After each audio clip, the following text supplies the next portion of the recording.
इतिहास के जो स्रोत है 3 भागों में बांटा हुआ है।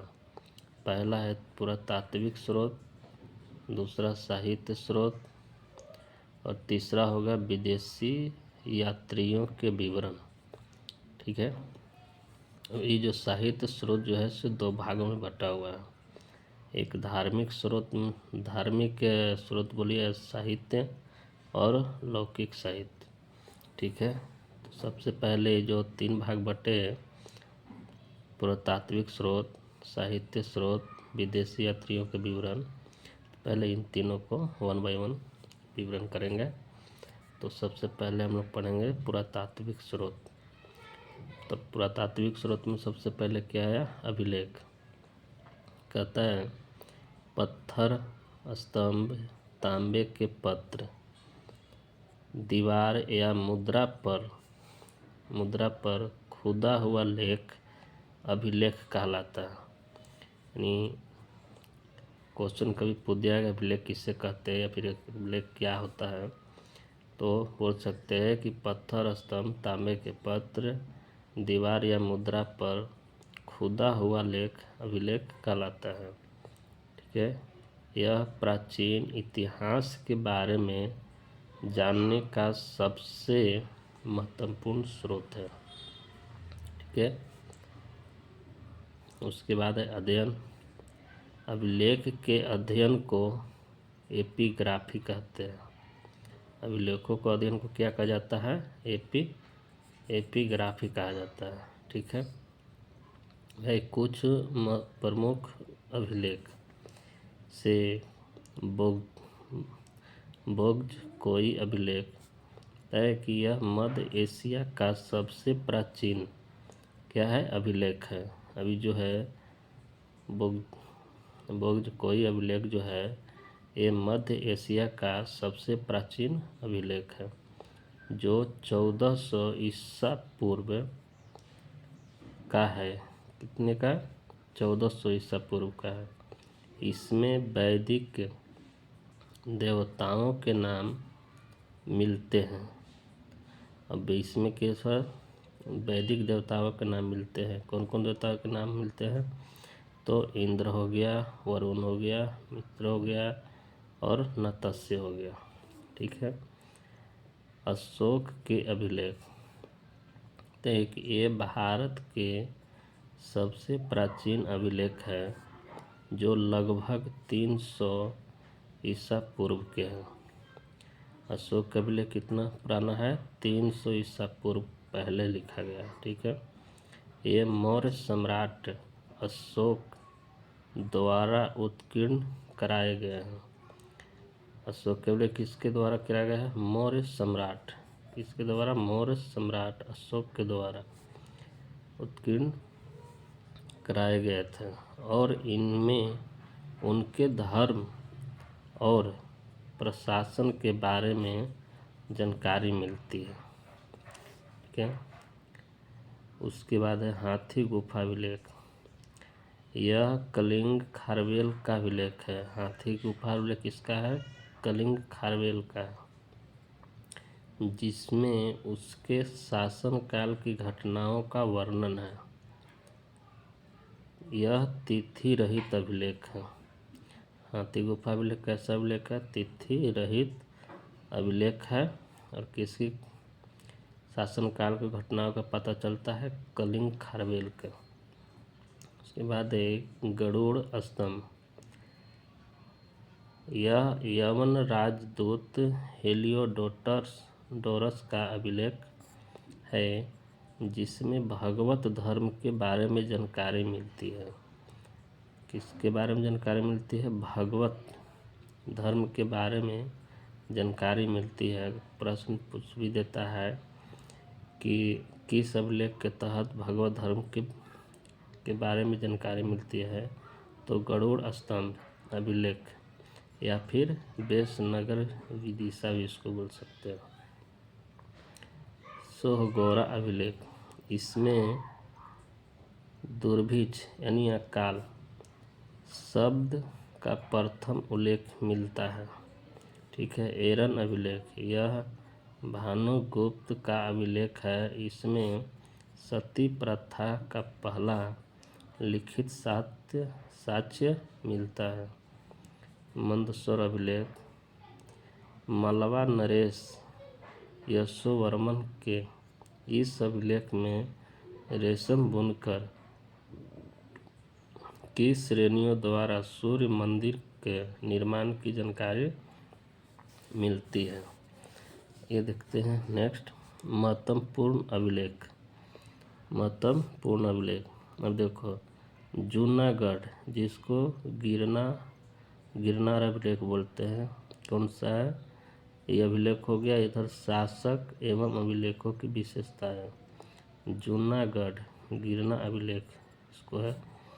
तो रुद्र दामन है ना, यानी सुदर्शन झील के बारे में जानकारी मिलती है। जूनागढ़ अभिलेख जो है इसमें सुदर्शन झील के बारे में जानकारी मिलती है। किसके द्वारा? रुद्र दामन के द्वारा। नासिक अभिलेख, गोमती पुत्र, सातकर्णी तथा सातवाहनों की उपलब्धियाँ। प्रयाग स्तंभ अभिलेख, समुद्रगुप्त यानी इनकी दिग्विजय की जानकारी। ऐहोल अभिलेख, पुलकेशिन द्वितीय। ग्वालियर अभिलेख, गुर्जर प्रतिहार वंश के इतिहास के बारे में जानकारी है ना। भीतरी एवं जूनागढ़ अभिलेख, स्कंदगुप्त, हुनों पर विजय का विवरण। देवपाड़ा अभिलेख, बंगाल शासक विजय सेन के बारे में। बांसखेड़ा और मधुबन अभिलेख, हर्षवर्धन की उपलब्धियों पर प्रकाश। बालघाट अभिलेख, सातवाहनों की उपलब्धियाँ। अयोध्या अभिलेख, ये जो है शुंगों की उपलब्धियाँ। उसके बाद है भरहुत अभिलेख, कहते हैं सुगन रेन शब्द खुदे होने से शुंगों द्वारा निर्मित। उसके बाद आगे बढ़ेंगे, चलेंगे, बोलता है अन्य महत्वपूर्ण तथ्य। भारतीय पुरातात्विक विभाग, इस विभाग की स्थापना 1861 ईस्वी में सर अलेक्जेंडर कनिंघम द्वारा की गई। कहता है भारतीय पुरातत्व विभाग, इसका स्थापना जो है 1861 में हुआ। ठीक है ना, किसके द्वारा? सर अलेक्जेंडर कनिंघम द्वारा। ठीक है। उसके बाद है राष्ट्रीय अभिलेखागार, जहाँ दस्तावेजों और पांडुलिपियों को रखा जाता है ना। यह दिल्ली में 1920 के दशक में स्थापित किया गया था। राष्ट्रीय अभिलेखागार जो है 1920 ईस्वी में स्थापित किया गया था।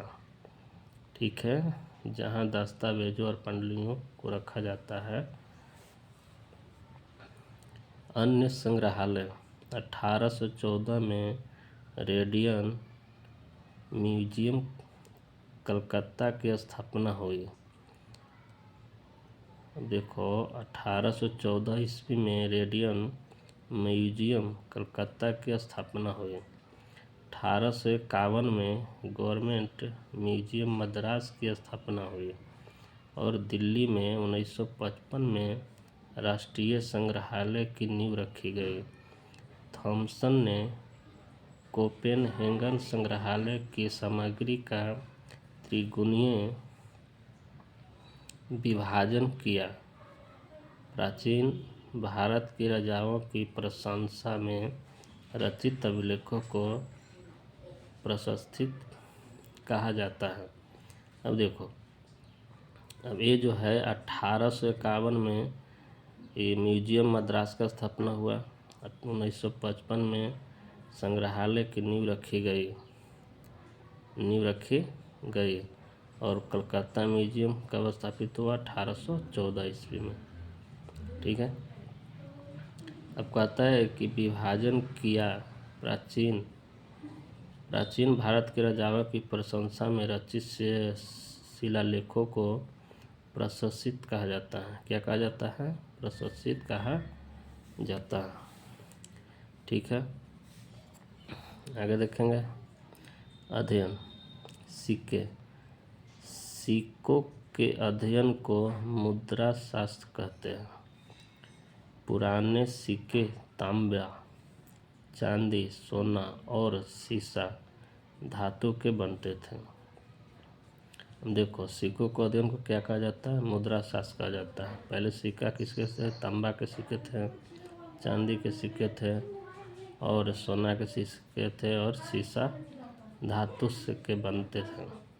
उत्कीर्ण चिन्ह वाले प्राचीनतम सिक्कों को आहत सिक्के कहा जाता है और साहित्य में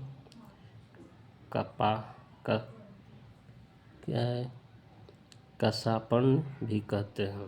साहित्य में से कसापण भी कहते हैं। नोट है कि सिक्कों पर लेख लिखने का कार्य सर्वप्रथम यमन शासकों ने किया था, है ना। कनिष्क के सिक्कों से उसके बौद्ध धर्म का अनुयायी होने का प्रमाण मिलता है। इंडो यूनानी और इंडो स्थियन शासकों के इतिहास के प्रमुख स्रोत सिक्के हैं। ठीक है, आगे देखते हैं।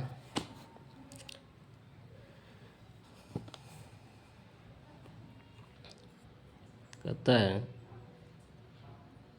आरंभिक सिक्के अधिकतर चांदी के होते थे। शुरुआत के जो सिक्के थे कैसे, क्या चीज़ के होते थे? चांदी के होते थे। जबकि तांबे के सिक्के बहुत कम थे। इन सिक्कों को पंचमार्क सिक्के कहते थे। पहले चांदी के अधिकतर होते थे, फिर बाद में तांबे के होते थे और उस सिक्कों को क्या कहा जाता था? पंचमार्क सिक्के कहते थे। रोमन सिक्के अरिकमेडो यानी पुडुचेरी के पास से प्राप्त हुए। अब साहित्य का स्रोत देखेंगे। ठीक है, वैदिक साहित्य। ठीक है, कहता है कि वैदिक साहित्य भारत का सबसे प्राचीन साहित्य है। इसके अंतर्गत वेद, ब्राह्मण ग्रंथ, आरण्यक, उपनिषद, वेदांग, षड्यंत्र दर्शन, पुराण, स्मृति ग्रंथ आदि आते हैं। वैदिक साहित्य के अंतर्गत जो है ब्राह्मण ग्रंथ आता है, आरण्यक आता है, उपनिषद आता है, वेदांग आता है, षड्यंत्र दर्शन आता है, पुराण, स्मृति आता है, ग्रंथ इत्यादि आते हैं। वेद, यह सबसे प्राचीन एक प्रमुख ग्रंथ है। वेद जो है सबसे प्राचीन प्रमुख ग्रंथ है। वेद शब्द की उत्पत्ति विद धातु से हुई है, जिसका अर्थ है जानना। अतः वेद का अर्थ है ज्ञान। वेद का अर्थ क्या हो जाता है? ज्ञान हो जाता है। वेदों को श्रुति भी कहा जाता है, क्योंकि ऐसा माना जाता है कि इनकी रचना ऋषियों ने नहीं की थी, बल्कि उन्होंने इसे सुना था और पीढ़ी दर पीढ़ी मौखिक रूप से इसे आगे बढ़ाया था। ठीक है, नोट में क्या दिया?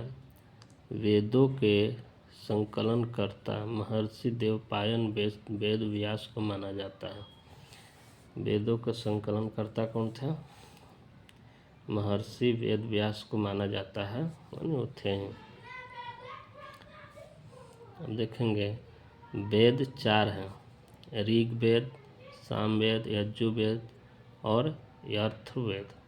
ठीक है, तो ऋग्वेद को देखते हैं सबसे पहले। तो सबसे प्राचीन ग्रंथ ऋग्वेद है। ये कब रचा गया? 3500 वर्ष पहले, 3500 वर्ष पहले, 3500 वर्ष पहले ऋग्वेद में ऋग का अर्थ है छंदों तथा चरणों से मुक्त यंत्र। ऋग का क्या अर्थ है? छंदों तथा चरणों से मुक्त यंत्र होता है। ऋचाओं के क्रमबद्ध ज्ञान के संग्रह को ऋग्वेद कहा जाता है। ऋचाओं के क्रमबद्ध ज्ञान को क्या कहा जाता है? ऋग्वेद। इसकी भाषा प्राक सांस्कृतिक है, संस्कृत है। इसमें 10 मंडल, 1028 सूक्त यानी प्रार्थनाएँ एवं 10,462 ऋचाएँ हैं। वेद के ऋचाओं को पढ़ने वाले ऋषि को होत्री कहते हैं। विश्वामित्र द्वारा रचित ऋग्वेद के तीसरे मंडल में सूर्य देवता सावित्री को समर्पित प्रसिद्ध गायत्री मंत्र है।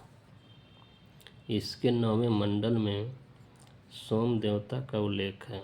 ऋग्वेद में इंद्र के लिए 250 तथा अग्नि के लिए 200 ऋचाओं की रचना की गई है। ऋचाओं का मतलब मंत्र।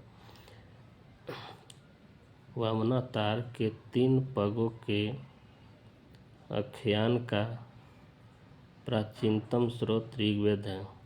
यूनेस्को ने ऋग्वेद की 30 पांडुलिपियों को 2007 में memory of the world register में शामिल किया है। 2007 में 30 पांडुलिपियों को memory of the world register में शामिल किया है। यजुर्वेद, यजु का अर्थ है यज्ञ। यजुर्वेद में यज्ञों के विधि विधानों का संकलन मिलता है। वैदिक मंत्रों के संग्रह यजुर्वेद में बताए गए हैं। यह वैदिक अनुष्ठान से संबंधित है। यजुर्वेद के मंत्रों का उच्चारण करने वाला पुरोहित अर्धवायु कहलाता है। क्या कहलाता है? अर्धवायु कहलाता है। यह वेद गद्य व पद्य दोनों शैली है। यजुर्वेद कर्म कांड प्रधान है। इसमें बलि प्रथा का उल्लेख मिलता है। इसके 2 भाग हैं, कृष्ण यजुर्वेद और शुक्ल यजुर्वेद। सामवेद, साम का अर्थ है गान या संगीत। इसमें यज्ञों के अवसर पर गाए जाने वाले का संकलन है। मंत्रों को गाए जाने वाला उद्गाता कहलाता है और इसे भारतीय संगीत का जनक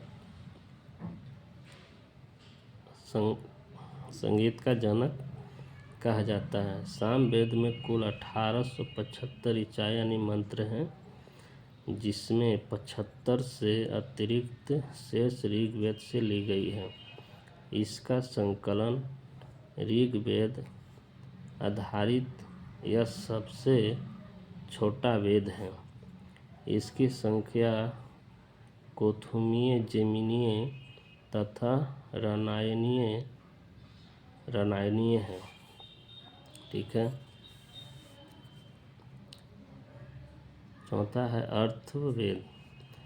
अथर्वा नामक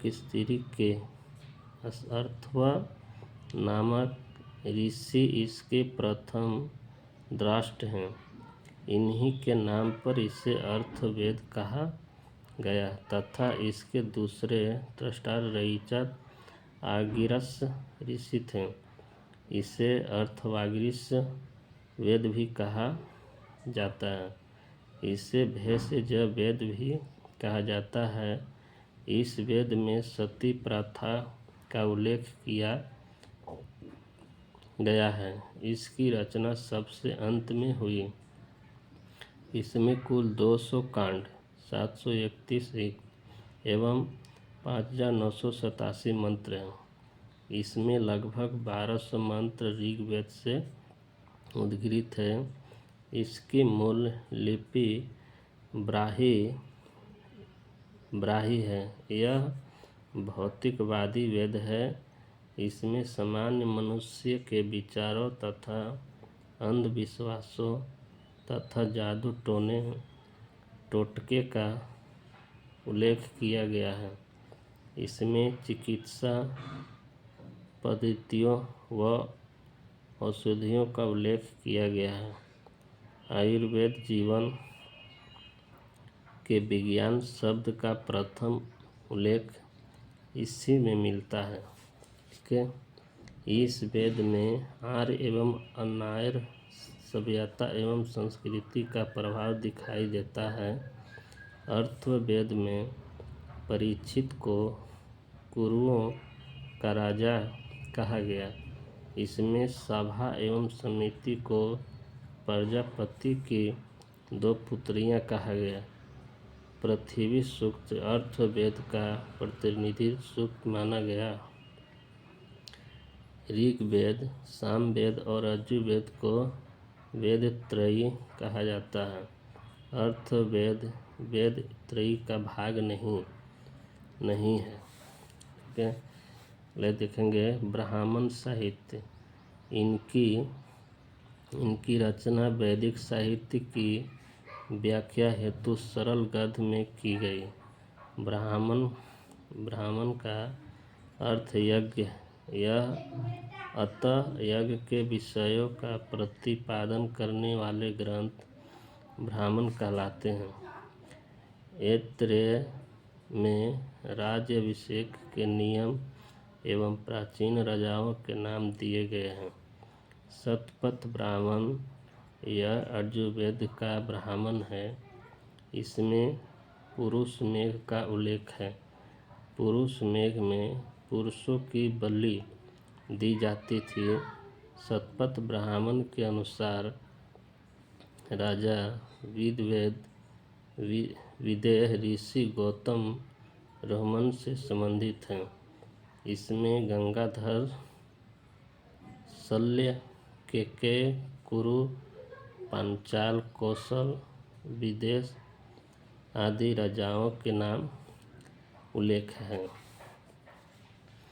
देखिए वेद है। ऋग्वेद हो गया, उपनिषद हो गया, उपवेद हो गया, ब्राह्मण ग्रंथ हो गया। ऋग्वेद का उपनिषद कौन है? ऐत्रेय, कौशिकी।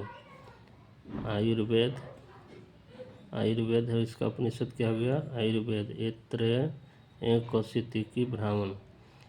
यजुर्वेद का कठ, श्वेताश्वर, इत्यादि मैत्रेयानी, बृहदारण्यक। इसका हो गया धनुर्वेद। शतपथ एवं तैत्तिरीय ब्राह्मण। सामवेद, छांदोग्य, केन, गंधर्व वेद। षड्विंश ब्राह्मण इसे